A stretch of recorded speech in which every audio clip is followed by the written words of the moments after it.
अस्सलाम वालेकुम दोस्तों, अपनी बेटियों को जवान होने से पहले जिंदगी के ये अहम तरीन उसूल जरूर सिखाएं।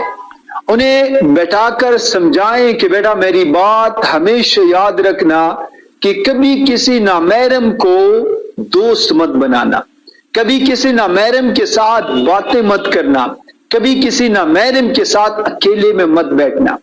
अगर कोई नामहरम आपके साथ कितने भी वादे करें कि मैं आपके लिए वो करूंगा, मैं ये करूंगा, मैं सिर्फ आपका एक अच्छा दोस्त हूं, जो कि मॉडर्न जमाने में ये चीजें बहुत आम है, लेकिन ये सारी बातें उनकी झूठ है।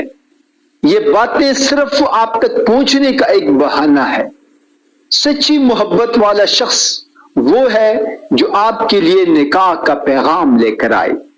वो आपसे सच्ची मोहब्बत करता है। ऐसे पैगाम को एक्सेप्ट करना, अगर आपका दिल ये चाहे कि मुझे इसको एक्सेप्ट करना चाहिए, मैं आपके ऊपर जोर जबरदस्ती नहीं करूंगा। और ये भी याद रखो कि एक इंसान के साथ, बिलखुसूस एक औरत के साथ, क्योंकि मर्द फिर भी सरवाइव कर जाता है, लेकिन खुदा ना खास्ता अगर आपने अपनी इज्जत के ऊपर, अपने नामूस के ऊपर और अपनी हया के ऊपर कंप्रोमाइज किया, फिर आप जिंदगी में कभी भी पुरसुकून नहीं रह सकते। और इसके साथ साथ आपके साथ जो लोग जुड़े हुए हैं, आपके वालिदैन हैं, आपके बहन भाई हैं, इस वजह से आप उन लोगों का बल्कि पूरी फैमिली का सुकून भी छीन लेंगे। बेटा मेरी ये बात इसलिए याद रखना क्योंकि मैं चाहता हूं कि आप एक पुरवकार जिंदगी जिए, जो कि आपका बुनियादी हक है।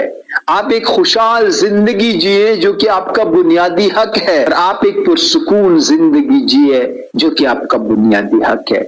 अगर आपने इज्जत नफ्स के ऊपर, अपनी हया के ऊपर, अपनी इज्जत और नामूस के ऊपर कंप्रोमाइज किया, तो बेटा याद रखना कि मैं फिर आपको माफ नहीं कर सकता, क्योंकि मेरी जितनी भी कोशिशें हैं, मैं जो कुछ भी कर रहा हूं, आपकी इज्जत और नामूस के लिए कर रहा हूं। जब भी आप अपनी बेटियों को इस तरह से सेंसिटाइज करेंगे, उसको समझाएंगे, तो जब भी उसका इम्तिहान शुरू होगा तो उसको ये बातें जरूर याद आएंगी कि मेरे वालिद ने या मेरी माँ ने मुझे एक दिन ये बातें समझाई थी, लिहाजा मुझे ऐसा काम नहीं करना चाहिए। बिस्मिल्लाह।